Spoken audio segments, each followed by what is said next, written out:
because on African time, things go just a little differently. As you see, African time is a thing, but they make that completely right with their way of partying.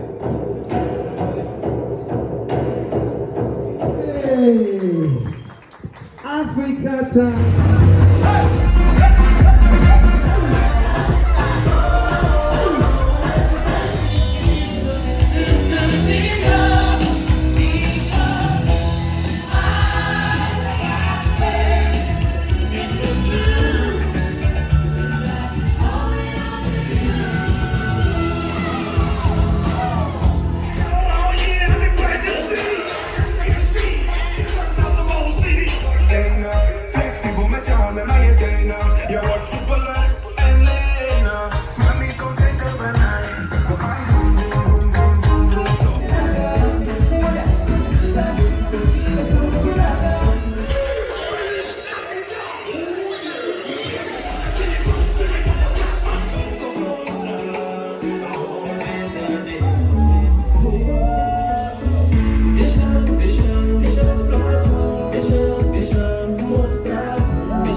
Thank you.